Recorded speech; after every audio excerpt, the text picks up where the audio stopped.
সাঈদের প্রসারিত দুই হাত যেন এক অলঙ্ঘনীয় পর্বত। কোনো বর্গীর সাধ্য নেই যেটা অতিক্রম করে বাংলাদেশের মানুষকে স্পর্শ করতে পারে।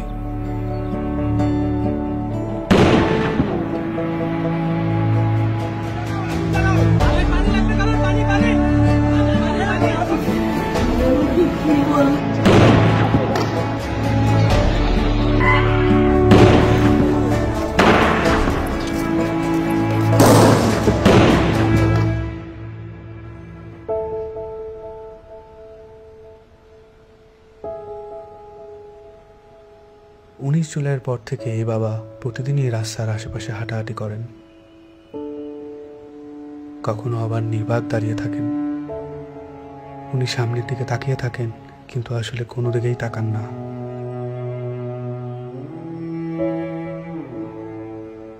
যেসব রাস্তা দিয়ে ওনার ছেলে হাঁটতো, ওইসব রাস্তায় উনি দাঁড়ালে উনি ওনার ছেলের রুম পান।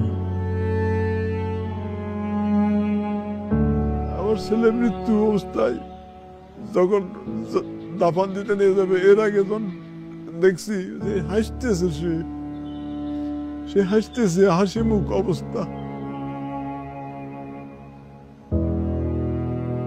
ইভেন্টের কাজ করতো, শুধু বাপের কিভাবে একটু সাহায্য করে।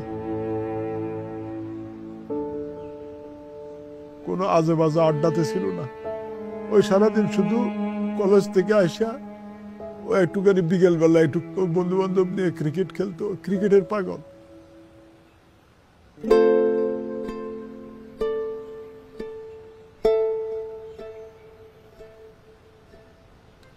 যে আমার পায়ের পাতা আছে এরকম একটা অনুভূতি হতো, কিন্তু আমি যখন হাত দিতাম তখন থেকে আমার পায়ের পাতা নেই, এরকম একটা প্রচুর অনুভূতি হতো। আমি অনেক কান্না করতাম। এই ব্যথার চেয়ে আমার ওই অনুভূতিগুলো আমার বেশি হতো, যে আমার পা আছে, আমি যখন হাত দিই তখন থেকে আমার পা নাই।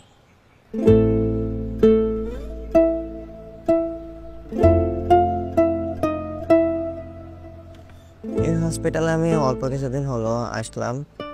পা দিয়ে নতুনভাবে হাঁটা শিখতে আসছি, মানে ছোটকালে যেভাবে হাঁটা শিখেছে মা, ওই রকমের এখানেও হাঁটা শিখাচ্ছে আর কি।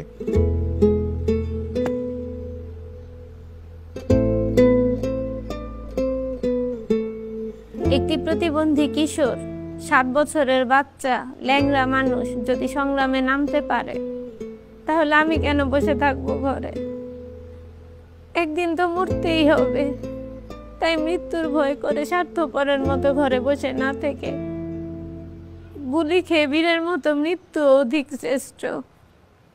আমি যদি বেঁচে না ফিরি, তবে কষ্ট না পেয়ে গর্বিত হয়েও জীবনের প্রতিটি ভুলের জন্য ক্ষমা চাই। আনাস।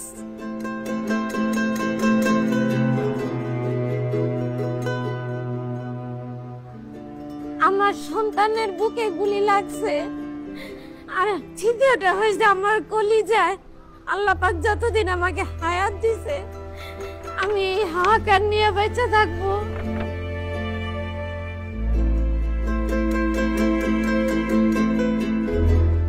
প্রিয় বাবা আসবে আমাদের একটা কিছু না, কিন্তু চকলেট নিয়ে আসছে।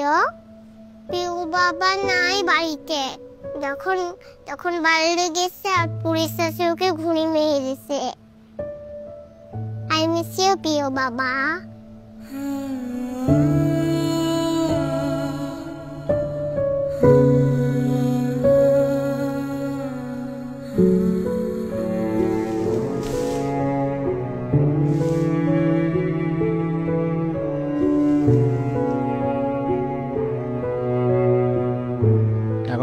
চেম্বারের মধ্যে বক্তব্য দিছিল যে আমরা কোনো সরকার বিরোধী আন্দোলন নয়, আমরা নিজের অধিকার আদায়ের জন্য ওদের বলা করার পরে ওদের কমিল বড়ুয়া ওই ছাত্রলীগের লিডার আসছিল, তাই সেই গলা চিপি ধরছিল, গালমুখের থাপড় মারছে।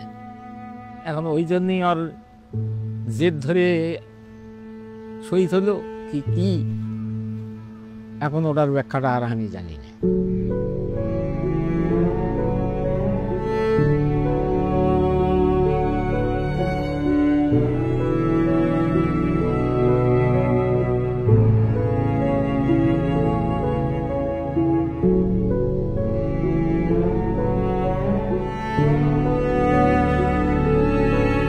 ঘুমের সময় মায়ের দুধ খাইয়া ঘুমায়, সেই ঘুমটা ঘুমাইতে পারে না, তখন আবার এটা পাইয়া পাইতে পাই করে উলট ফ্লট করে ঘুমের লেগে আবার উঠে খুলে লই।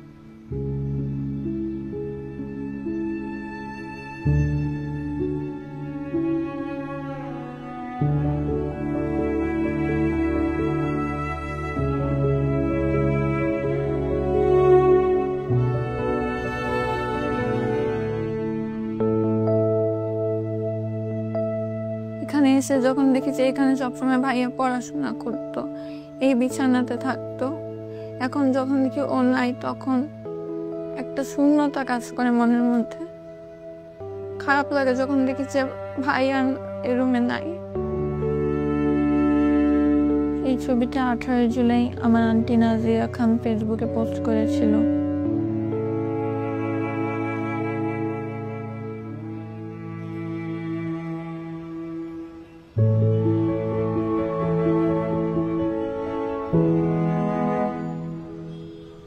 আজ কতদিন আমার ছেলে আমার মা কয়, আমার মা কয় না, আমার বুক হয় না, কয় না আমার বাপ বেড়ে দে।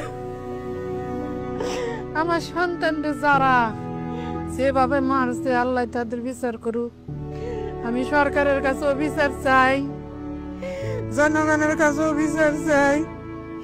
আমার সন্তানরা মারছে, হাজার হাজার মায়ের বুক খালি করছে, যে কালি করছে তারও বিচার করুক আল্লাহ। কতটা তুমি হারালে বন্ধু, কেঁদেছে অন্তর, জানো না তুমি হারাবার ব্যথা, জানে পলাশির প্রান্ত। হারিয়ে গেছে যেখানে মায়ের সোনার নলুকখানি, গোলা ভরা ক্ষেতের ফসল, সাজানো ফুলদানি।